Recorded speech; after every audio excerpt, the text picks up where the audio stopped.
사람이 살아가면서 누릴 수 있는 행복 중에 하나가요, 이게 함께하는 행복입니다. 내가 어떤 행복을 누리고 기쁨을 누리고 있는데 이것을 함께할 수 있는 사람이 있다는 거, 이것은 너무나도 즐거운 일이죠. 물론 혼자 사는 게 훨씬 더 자유롭고 편안하다는 분들도 있습니다. 그렇지만 우리가 이런 자유로움을 조금만 내려놓으면 함께 할 때 누리는 행복이 훨씬 더 배가 된다는 사실을 발견할 수 있는 것이죠. 기쁨을 함께 할 수 있는 사람이 곁에 있다는 사실 때문에 우리는 종종 행복을 누립니다. 생일이에요. 태어난 날이에요. 그런데 아무도 축하해 주는 사람이 곁에 없어요. 슬픈 일이죠. 너무 슬픈 일입니다. 내가 어떤 일에 성공했을 때 그 성공을 함께 기뻐할 수 있는 사람이 없다면 그 성공은 오히려 고독함이 될 수 있는 것이죠. 자, 이렇게 다른 사람과의 관계 때문에 기쁨이 있는가 하면 반면에 인간관계로 인한 슬픔과 고통도 따릅니다. 대부분의 사람들이 죽음을 두려워합니다. 그 두려움은 어쩌면 죽음 자체에 대한 두려움보다는요, 내가 이 세상을 떠나서 함께 행복하게 삶을 나누던 사람들과 이제 단절된다, 더 이상은 함께 할 수 없다라고 하는 그런 단절에 대한 공포 아닐까요? 내 부모님과 형제를 그리고 내가 사랑하는 사람들과 나누었던 이 따뜻함을 주변 사람들과 더 이상 만날 수 없다. 인간관계의 단절로부터 오는 이 고독, 이것이 우리를 더욱 어렵게 만듭니다. 꼭 죽음뿐만이겠습니까? 우리가 살아가는 동안에 인간관계로 말미암아 많은 단절과 아픔을 경험하게 되죠. 때로는 오해 때문에, 때로는 질투 때문에, 때로는 어떤 목적 때문에 서로를 고립시키고 단절하게 되는 이런 모습들을 보게 됩니다. 자, 이것은 육신의 피를 나눈 형제들 사이에도 일어날 수 있고요, 심지어는 예수 그리스도를 믿는 믿음의 형제들 사이에도 일어날 수가 있는 일입니다. 오늘 본문에도 보면 이 바울과 바나바라고 하는 이 사역자들이요, 함께 팀을 이루어서 하나님의 일을 감당하다가 의견 차이 때문에 서로 갈라지게 되는 사건을 볼 수가 있습니다. 자, 우리는 이러한 기록들을 읽으면서 이 성경이 얼마나 솔직한 책인가를 볼 수 있게 되죠. 여러분, 성경에는요,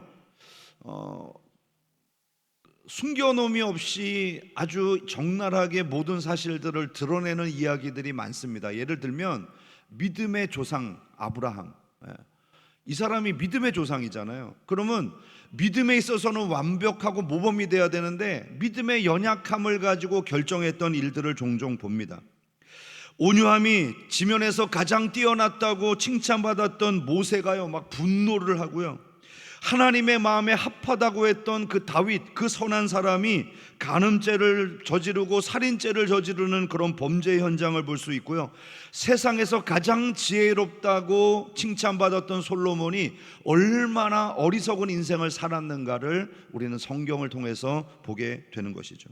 그래서 성경은 꾸밈없는 진리라는 사실을 우리가 확인하게 됩니다. 초대교회에 그렇게 모범적이고 존경받아 마땅한 지도자였던 이 바울과 바나바도요, 오늘 다투고 헤어지잖아요. 우리가 이 모습을 보면서 인간은 약점이 있는 존재라는 사실을 다시 한번 돌아봅니다. 또 우리는 이러한 기록을 통해서 인간의 한계성을 볼 수 있는 것이죠.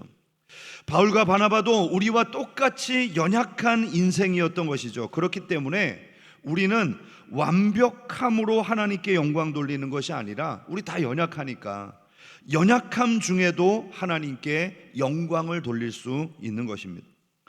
오늘 본문에서 우리는 두 사도가 결별하게 되는 그 원인과 과정을 볼 수 있는데요, 본래 이 바울과 바나바는 안디옥 교회에서 함께 섬기며 동력했던 사역자들이었습니다. 그들은 안디옥 교회의 핵심 멤버였지만 교회가 금식하며 기도할 때에 성령께서 이들을 선교사로 파송하기를 원한다는 것을 깨닫게 되었어요. 그래서 온 교회가 이 소중한 사역자를 하나님 앞에 올려드리고 선교사로 파송하기에 이르렀습니다. 교회로부터 이렇게 멋지게 파송됐는데 이 두 사람이 결별하면 어떤 일이 일어날까요? 제가 아는 어떤 선교사님이 몽골로 파송을 받았는데요, 노예 파송이었어요. 네, 노예. 그러니까 교회가 추천을 해가지고 노예에서 파송을 받은 거예요. 근데 이 몽골 가서 사역을 하다 보니까 너무 막 마음이 영적으로 눌리기도 하고 힘들기도 하고, 그래서 참아보려고 참다가 어떤 날 생각을 했어요. 돌아갈까? 선교사가 이렇게 힘들 줄 몰랐는데 돌아갈까? 근데 돌아가려고 생각을 해보니까 부모님 얼굴이 떠오르는 거예요. 부모님이 날 위해서 기도하고 있을 텐데 돌아가면 뭐라고 말씀을 드릴까? 교회 목사님과 성도님들이 떠오르는 거예요. 교회가 지금도 날 위해서 열심히 기도하고 우리 선교사님 잘 되게 해달라고 물심양면으로 돕고 있는데 내가 이렇게 못 견디고 돌아왔다면 무슨 면목으로 뵐까? 더군다나 노예 파송하네요. 노예 그 수많은 목사님들을 어떻게 내가 만나지? 그래갖고 못 돌아오고 막 꾸역꾸역 참으면서 영적인 침체를 경험했다. 아마 바울과 바나바도 어깨에 무거운 이 짐을 지고 있지 않아요. 최초의 파송 선교사 아닙니까? 그런데 이들이 서로 싸움을 일으켰다, 결별했다. 이거 참 어려운 일이죠. 그럼에도 불구하고 이들은 참 어려운 길을 걸어갔습니다. 자, 어찌되었건 이들이 이제 안디옥 교회로 파송을 받게 되는데요, 이런 파송받는 모습을 보면서 그 위런 위어스비라고 하는 신학자가 이렇게 표현을 했습니다. 사도 바울에게 있어서 안디옥 교회는 주차장이 아니라 로켓 발사대였다. 자, 이게 무슨 의미냐면 이 안디옥 교회가 바울을 선교사로 파송하는 발사대였다는 거예요. 참으로 적절한 표현 아닙니까? 어떤 사람에게 교회는 사람이 안주할 수 있는 터전이 되기도 하고요, 또 어떤 사람에게는 보다 나은 내일을 위해서 활발한 사역을 위해서 뛰쳐나가는 그런 로켓 발사대 역할을 하기도 합니다. 바울의 마음에는 잃어버린 영혼에 대한 열정이 있었죠. 그래서 이 교회를 발판 삼아 선교지를 향해 나아갔다는 것입니다. 저는 우리에게도 이런 구령의 열정이 있어서 우리 인구항교회를 발사대로 삼고 오늘 주일날 은혜를 받고 나서 어떻게 해야 되죠? 뿅 하고 세상으로 날아가는 거예요. 날아가서 하나님의 복음을 전하고 다시 이 터전으로 와서 은혜로 무장하고 발사대로 뿅 하고 아멘 할 때까지 할까? 그래서 이렇게 복음을 전하는 그런 발사대가 되었으면 좋겠습니다. 우리 남자분들 밖에서는 열심히 일하는데 집에 오면 아무것도 안 하잖아요. 저를 비롯해서. 그래서 쇼파와 무라일체가 돼가지고 그렇잖아요. 교회를 그냥 집처럼 여기면서 그냥 교회 의자에 딱 붙어 앉아갖고 아무것도 하지 말고 그냥 앉아 있는 것이 아니라 이 교회를 발판으로 삼아서 도약할 수 있는 은혜가 있기를 축복합니다. 저번 주 우리가 보았던 것처럼 안디옥 교회의 후원을 받아서 떠난 이 1차 전도 여행은요, 아주 성공적이었습니다.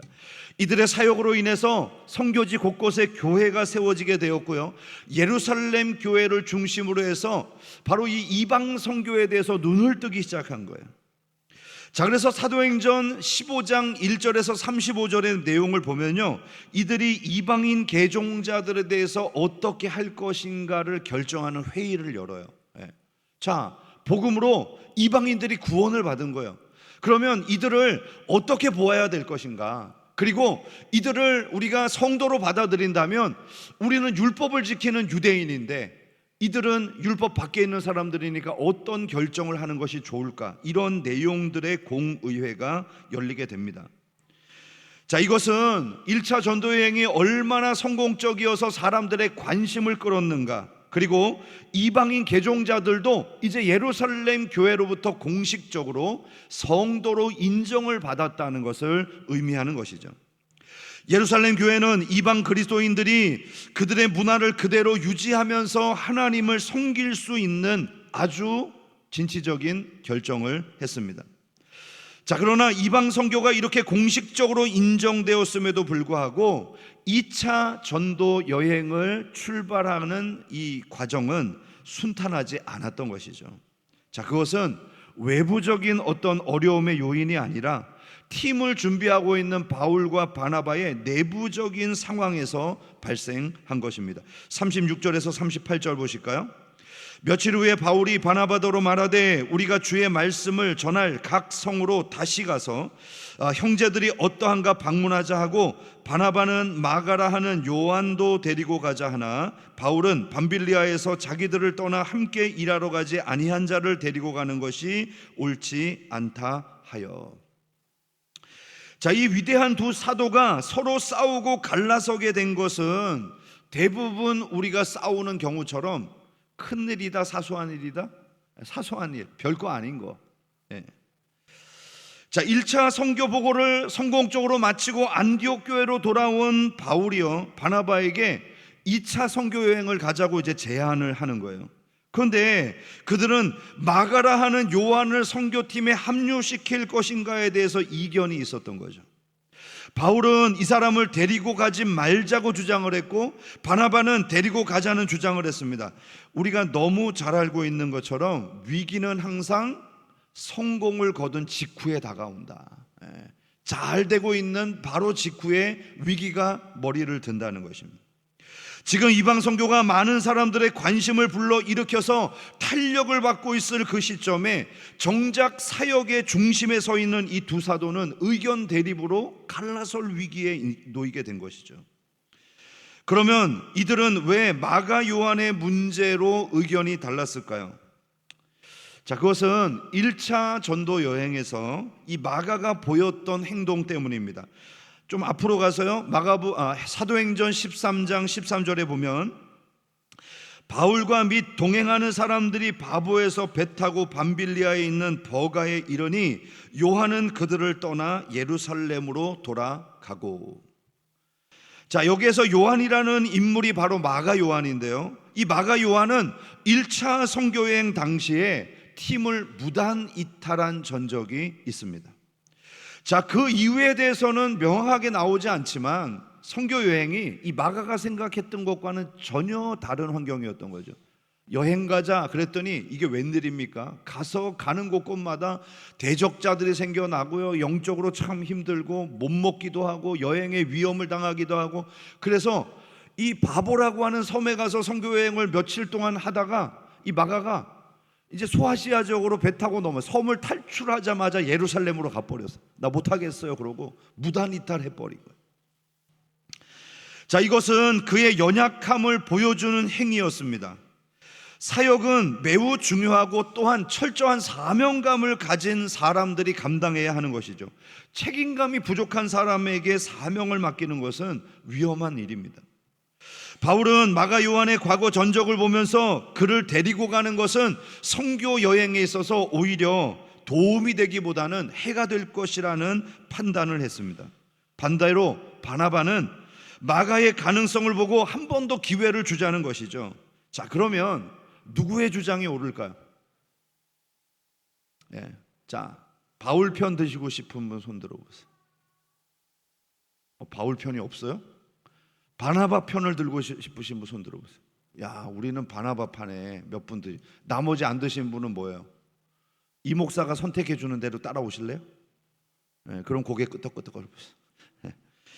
누가 오를까요? 사실 이것은 옳고 그름의 문제가 아니죠. 두 사람의 성향이 달랐기 때문에 일어난 대립이었습니다. 바울 사도가 어떤 목표를 달성하기 위해서 모든 방법을 동원하는 철저한 목표 중심의 인물이라면, 바나바는 상당히 사람을 중요시하는 관계 중심의 인물입니다. 자, 그러니까 바울의 입장에서는 선교를 성공적으로 이루기 위한 목표가 있는데 그 사역에 해가 될 만한 요소를 안고 갈 수 없다는 것이죠. 어쩌면 제가 짐작하기에는 1차 전도 여행을 준비할 때 이미 바울이 이 마가 요한을 탐탁지 않게 생각했을 가능성이 있어요. 자, 그런데 그때는 바나바가 모든 주도권을 가지고 있었잖아요. 자, 그래서 자신이 나설 입장이 아니었는데 1차 전도 여행을 통해서 마가가 행한 일들을 보니까요, 거부할 수 있는 확실한 근거가 생긴 거죠. 혹시나 했는데 역시나였어. 그래서 절대로 데리고 갈 수 없다는 거예요. 반면 바나바의 입장에서는 목표 달성도 중요하지만 사람을 잃어버릴 수는 없다는 것입니다. 요한이 엉뚱한 짓을 한 것은 사실이지만 한 번만 더 기회를 주어서 이 사람을 잘 성장시키고 좋은 사역자가 되도록 훈련하자는 것이 바나바의 주장이었던 것입니다. 여러분, 이 세상에 완전한 사람이 어디 있습니까? 시간이 가면서 성장해 가는 것이지 너무 목표지향적으로 가지는 말자는 것이죠. 자, 그런데 바나바가 마가를 선택하고 끝까지 책임지려 하는 데는요, 단순히 성향만의 문제는 아니었던 것으로 보입니다. 자, 그것은 바나바와 마가가 친인척 관계로 얽혀 있기 때문이었죠. 골로새서 4장 10절에 보면 나와 함께 갇힌 아리스다고와 바나바의 생질 마가와 이 마가에 대하여 너희가 명을 받았음에 그가 이르거든 영접하라. 여기에서 바나바의 생질 마가로 이렇게 소개가 됩니다. 이 생질은 누이의 아들이거든요. 근데 다른 번역본에 보면 사촌 또는 조카로 이렇게 번역이 된 것으로 보아서 정확한 촌수로 우리가 가늠하기는 어렵지만 이 두 사람이 한 집안 사람이었던 것은 틀림이 없습니다. 가족관계는 당연히 강한 애착을 동반할 수밖에 없는 것이죠. 더욱이 바나바는 다른 사람들을 돕는 일에 뛰어난 은사를 가지고 있는 사람 아닙니까? 그래서 제자들이 이 바나바라고 하는 이름, 위로의 아들이라고 하는 별명을 붙여준 것도 그가 그런 성품을 가지고 있는 사람이었기 때문입니다. 그러니 바나바는 이 마가 요한에 대해서 한 번 더 기회를 주자고 계속 주장을 하는 것이죠. 바나바와 바울은 여행의 중요성에 대해서는 서로 동의하고 있었지만 여행의 팀을 만드는 일에 있어서는 동의가 서로 되지 않는 것입니다. 그들 모두 헌신되고 또한 교회의 일치를 위해서 크게 공헌한 인물들입니다. 그럼에도 불구하고 그들 사이에 일어난 이 의견이, 이 불일치가 좀처럼 좁혀지지 못했던 것이죠. 여러분, 슬프고 가슴 아픈 일이지만 교회 역사 속에서도 이 같은 상황들을 우리가 수도 없이 발견할 수 있습니다.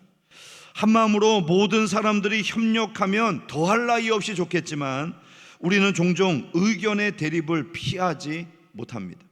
그럼에도 불구하고 교회가 오랜 시간 동안 사라지지 않고 존속할 수 있었던 것은요, 이렇게 불완전한 우리의 이견이 있는 우리들임에도 불구하고 하나님께서는 우리가 협력해서 선을 이룰 수 있도록 인도해 주셨기 때문입니다. 두 사도의 토의는 오랜 시간 동안 계속되었을 것입니다. 그리고 마침내 그 토의는 논쟁으로 번지기 시작했습니다. 그래서 결과적으로는 전도해야 될 지역이 둘로 나눠집니다. 그리고 서로 다른 길을 가기로 결정하게 됩니다. 39절과 40절입니다. 서로 심히 다투어 피차 갈라서니 바나바는 마가를 데리고 배 타고 구브로로 가고 바울은 실라를 택한 후에 형제들에게 주의 은혜에 부탁함을 받고 떠나. 자, 여기서 이 심히 다투었다라고 하는 이 말이 파록시스모스라고 하는 헬라어를 쓰고 있는데요.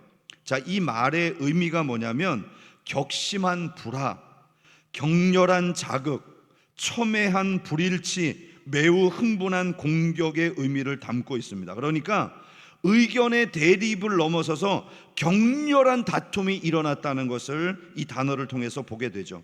자, 그런데 이 파록시스모스라고 하는 단어가 신약 성경에 딱 두 번 쓰였거든요. 두 번 쓰였는데 한 번이 오늘 본문에서 심히 다투었다는 말이고 또 다른 하나가 히브리서 10장 24절이에요. 근데 제가 한번 이 본문을 읽어 드릴 테니까 과연 이 파록시스모스가 어떤 단어로, 어떤 그 번역으로 쓰였는가를 보세요. 히브리서 10장 24절입니다. 서로 돌아보아 사랑과 선행을 격려하며.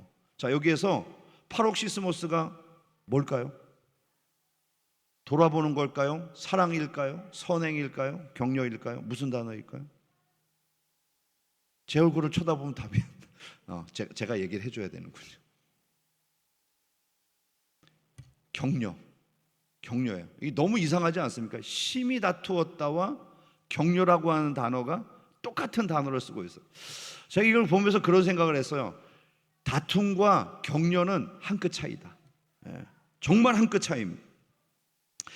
여러분, 이 파록시스모스는 격렬한 자극이라고 하는 의미를 담고 있거든요. 그런데 이 자극을 나를 공격하네 이렇게 생각을 하면요, 다툼으로 갈 수, 심한 다툼으로 갈 수 있는데, 이 격렬한 자극을 좋은 의도, 긍정적인 의도로 받으면 뭐가 된다는 거예요? 격려가 되고 도전이 될 수 있다는 것이죠.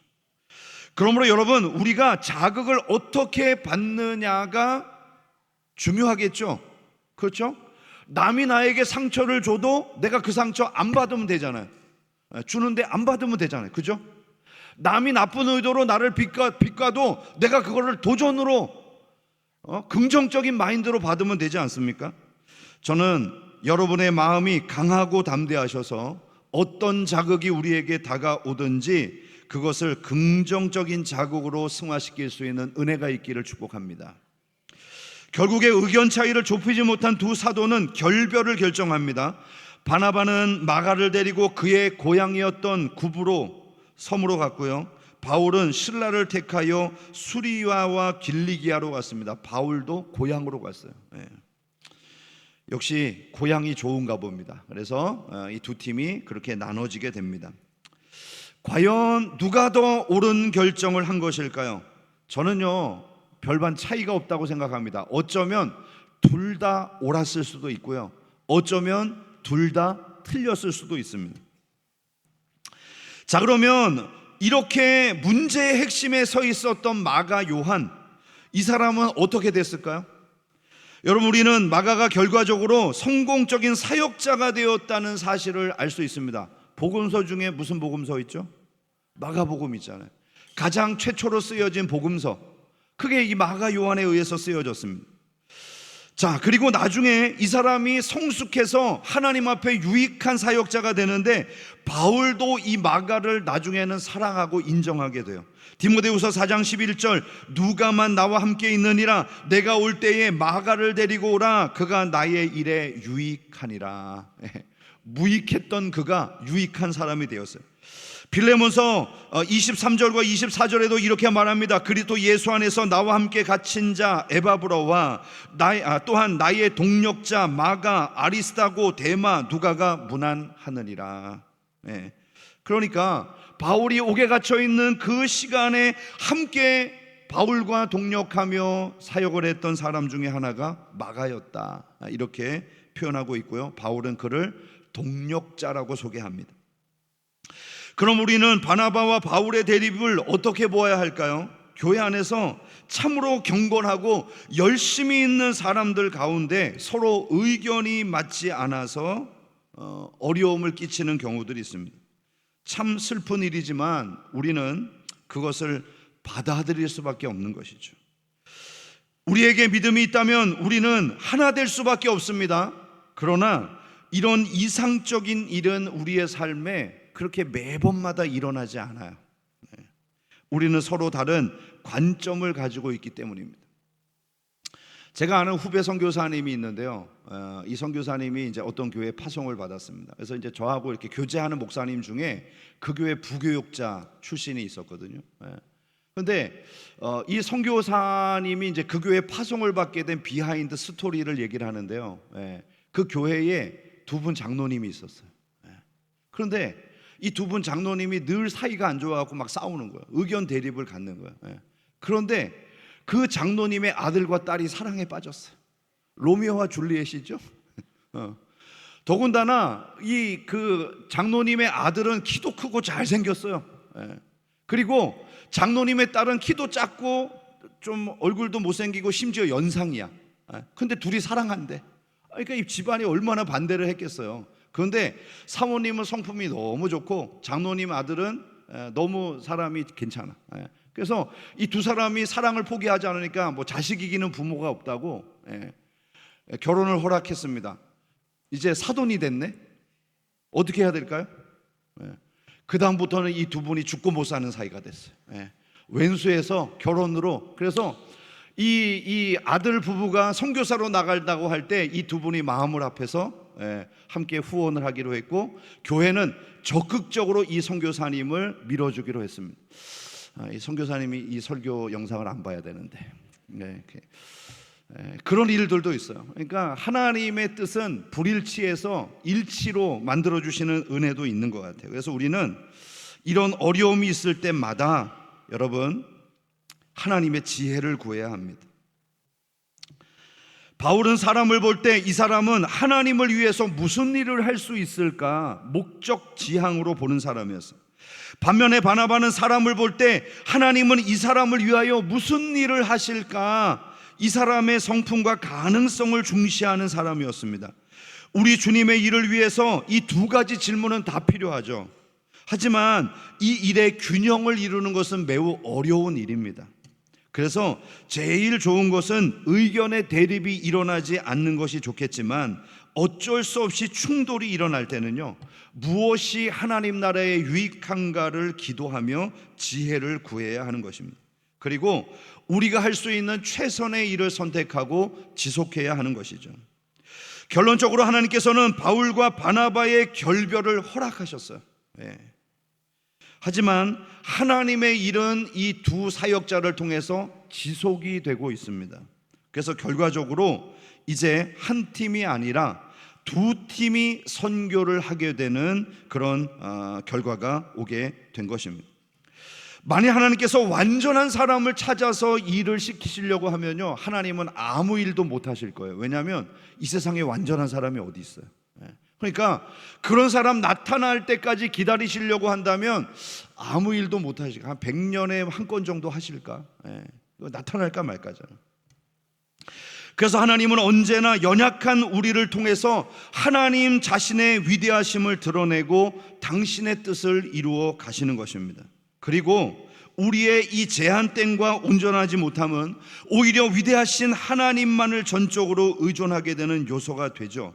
그래서 우리는 연약하지만 완전하신 하나님을 통해서 일하는 것입니다. 결국 우리의 진정한 만족은요, 내가 완전하기 때문에, 우리의 어떠함 때문이 아니라 오직 하나님의 완전하심 때문에 오게 되는 것입니다. 고린도후서 3장 5절입니다. 우리가 무슨 일이든지 우리에게서 난 것 같이 스스로 만족할 것이 아니니 우리의 만족은 오직 하나님께로부터 나느니라. 여러분 자신의 완전함으로 만족을 누리지 마시고, 만약에 그거에 목표를 둔다면요, 평생 가도 만족이 없을걸요. 하나님의 완전하심 때문에 만족을 누리는 저와 여러분이 될 수 있기를 주님의 이름으로 축복합니다. 두 사도 사이에 있었던 바람직하지 못한 분열에도 불구하고 오늘 본문의 이야기는 비극으로 끝맺지 않습니다. 그들은 충돌을 피하지 못했지만 조심스럽게 뒤처리를 함으로 인해서 비극적인 최후만은 면했던 것입니다. 오늘 본문을 통해서 배울 수 있는 교훈 몇 가지를 정리해 보겠습니다. 첫 번째는요, 그들은 인간관계의 완전한 단절은 피했습니다. 자, 우리가 어떤 사람과 싸우고 나면 이런 마음 가질 때 있죠. 내가 다시 널 보나 봐라. 내가 너는 다시 상대 안 하겠다. 이런 마음을 갖고 돌아섭니다. 여러분, 이 단절의 증거가 종종 어떻게 일어나죠? 그 사람과 만날 때마다 얼굴을 붉히고 싸우려고 하든지, 그 사람의 이야기가 나오면 몹시 비판적인 내용으로 무시하거나 비난하거나 회피를 하든지, 또 더 심한 경우에는 아예 그 사람이 속해 있는 공동체를 내가 떠난다, 내가 다시는 너를 안 본다 그러고 떠나든지, 뭐 이런 현상들로 나타나잖아요. 자, 그러나 바울과 바나바의 경우를 보면요, 두 사람이 서로 갈라진 것은 사실이지만 그 후에 성경을 보면요, 서로가 나의 동력자라고 인정을 해줍니다. 견해의 차이 때문에 갈라질 수밖에 없었음에도 불구하고 바울은 바나바에게 여전히 하나님이 쓰시는 사람으로, 그리고 하나님 나라에서 자기와 함께 일해야 될 좋은 동력자로 생각했던 것입니다. 여기서 우리가 배워야 될 점이 있죠. 우리 한국 사람들은요, 사람을 대할 때 지극히 감정적으로 대합니다. 어떤 사람과 다투게 되면 우리는 감정 때문에 흑백 논리에 빠져서 나를 반대하고 내 의견에 토를 다는 사람은 적이다, 이렇게 생각을 하거든요. 바로 우리들의 이런 생각이 인간관계에서 스스로를 고립시키고 서로의 관계를 어렵게 만드는 것입니다.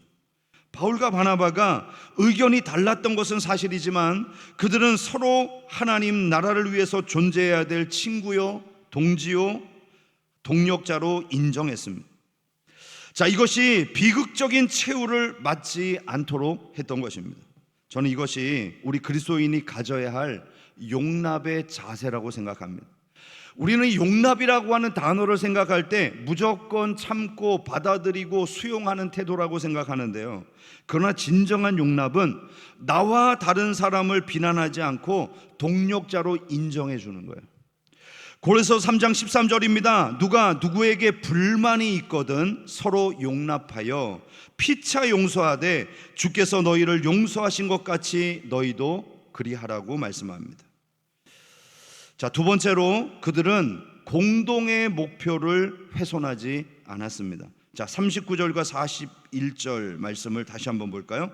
서로 심히 다투어 피차 갈라서니 바나바는 마가를 데리고 배 타고 구브로로 가고 바울은 실라를 택한 후에 형제들에게 주의 은혜의 부탁함을 받고 떠나 수리아와 길리기아로 다니며 교회들을 경고하게 하니라. 자, 오늘 본문이 그들이 다투고 난 후에 두 사람이 계속해서 나갔던 이 전도의 여정을 기록하고 있습니다. 여기서 우리는 이들이 최악의 선택을 했을 때 일어날 수 있는 두 가지 경우의 수를 생각해 볼 수가 있어요. 그 첫 번째는 뭐냐면 이들이 똑같은 장소로 갈 수 있었을 거예요. 왜냐하면 1차 선교 여행지가 똑같았잖아요. 그러니까 똑같은 장소를 갈 수 있었을 거예요. 너만 가냐? 나도 간다. 그래서 서로 경쟁하듯이 막 복음을 전하면서 네 편 내 편 만들면서 그렇게 할 수 있었을 거예요. 이게 더 가능했던 이유는요, 2차 선교여행을 준비하면서 서로 목적지를 공유했지 않습니까? 우리가 1차 선교지에서 복음을 전했던 교회를 다시 한번 돌아보자. 바울이 이런 제안을 했잖아요. 그러니까 서로가 어디를 향해 갈지를 너무나도 잘 알았던 거죠. 그런데 같은 지역을 선택하지 않았어요. 두 번째로 이미 전도했던 교회들을 방문하면서 서로 비방하거나 자신이 옳다고 변증할 수도 있었습니다. 바울과 바나바의 결별은요, 예루살렘 교회뿐만이 아니라 그들이 복음을 전했던 이 이방 교회들도 궁금한 일이었지 않겠습니까? 뭐 때문에 싸웠대? 뭐 때문에 두 사람이 갈라선 거야? 그랬다면 재빨리 가서 야, 나는 잘못이었고 저 바나바가 자기 고집만 피워, 이렇게 얘기할 수 있잖아요. 야, 나는 그래도 연장자고 선배인데 저 바울이 사가지가 없어서 나를 무시하고 말이야, 자기 주장만 펼치네, 이러면서 싸울 수 있잖아요. 그런데 그들은 정당성을 주장하기 위해서 교회들을 돌아다니며 비방하지 않았다는 거예요. 만약에 이들이 이런 일들을 벌였다면 회복할 수 없는 길을 간 거죠. 아예 원수가 되었을 거예요. 그러나 그들은 같은 장소에서 경쟁하지 않았고 자기의 정당성을 주장하는 목소리를 높이지 않았습니다. 그들은 오히려 어려움 속에서도 하나님의 교회를 굳건히 하는 일에 집중했습니다. 그리고 교회는 이들의 사역을 통해서 더욱 견고해질 수 있었던 것이죠. 오늘날 우리가 이런 모습을 배워야 할 것입니다. 의견이 달라도 우리는 한 형제입니다. 자, 우리 옆에 분 한번 인사하겠습니다. 우리는 한 형제요 자매입니다. 한 번 더 인사하겠습니다. 우리는 절대 왼수가 아닙니다. 부부 사이도 왼수같이 사시는 분들 있죠. 그 천생연분이라고 하는 퀴즈가 나왔는데 할아버지가 설명합니다. 우리 사이 왼수 네 글자 평생 왼수? 청생연분이 아니라 왼수처럼 지내는데 여러분 왼수 맺지 마시고 서로 한 형제요 자매로 사시길 바랍니다. 세 번째로 우리가 배우게 되는 교훈은 바울과 바나바의 일화를 통해서요, 우리의 부족함마저도 하나님의 뜻을 이루는 방편으로 사용하시는 하나님의 섭리를 배울 수가 있습니다. 바울과 바나바의 결별은 이방 선교에 큰 위기를 줄 수 있는 사안이었습니다. 그러나 하나님은 이러한 두 사람의 결별이 이방인 전도 사역에 어려움을 끼치도록 두지 않으셨어요. 오히려 팀이 두 개가 되어서요, 더 강력한 엔진을 가지고 복음이 증거될 수 있도록 인도해 주셨습니다. 지금은 소천했지만 예전에 그 조용기 목사님이 그런 얘기 한 적이 있거든요. 한국이 교단이 많잖아요. 뭐 장로교, 또 순복음, 성결교, 감리교, 그리고 장로교에도 교파가 50개 같은 장로교인데 합동, 통합, 연합, 뭐 정통, 뭐 해갖고 50개나 돼요. 그래갖고 어떤 분들은 막 비판해.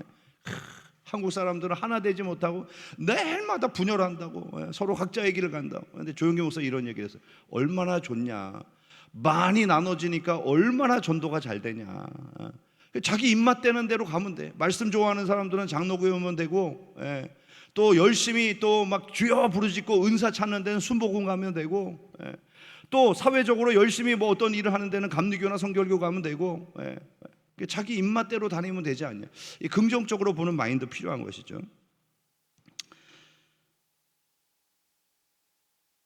바울은 예루살렘 교회의 지도자이자 로마의 시민권을 가지고 있었던 신라, 이 사람이요 유창하게 헬라어를 구사할 수 있는 사람이었거든요. 그러니까 바울하고 성향이 너무 잘 맞아요. 그래서 이방 선교에 특화된 이 사람을 가지고 함께 사역을 감당해 나갔습니다. 그런가 하면 바나바는 자기가 그렇게 애지중지하며 키우기를 원했던 마가 요한과 함께 동력하면서 이 사람을 믿음의 멋진 사역자로 키워내기 시작합니다. 이처럼 하나님은 인간의 연약함과 실패까지도 당신의 뜻을 이루는 방편으로 사용하시는 능력의 소유자가 되십니다. 그러므로 우리들은 부족함까지도 그 모습 그대로 하나님께 온전히 헌신하는 자들이 되어야 할 줄로 믿습니다. 그래서 우리가 사람들이 모여 있는 곳에는 항상 잡음이 있고 문제가 있잖아요. 근데 여러분, 추워도 의심하지 말아야 될 것은 인간은 망할 수 있지만 하나님은 망하지 않습니다. 아멘. 사람 공동체는 깨어질 수 있지만 하나님의 교회는 깨어지지 않는 줄로 믿습니다. 이제 말씀의 결론을 맺겠습니다. 우리는 연약한 존재입니다. 사역을 하다 보면 실수가 있고 서로의 의견이 달라서 등을 지는 일들이 발생할 수 있죠.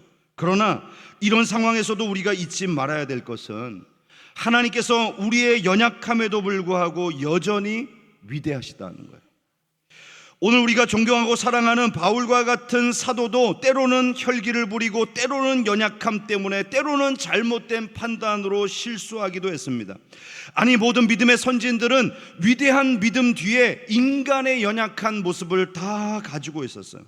그러나 신실하신 하나님의 열심이 그들을 세우셨고 그들을 때로는 위대한 믿음의 사람으로, 때로는 위대한 지혜자로, 때로는 위대한 복음의 사역자로 세우시고 사용하셨던 모습을 볼 수가 있습니다.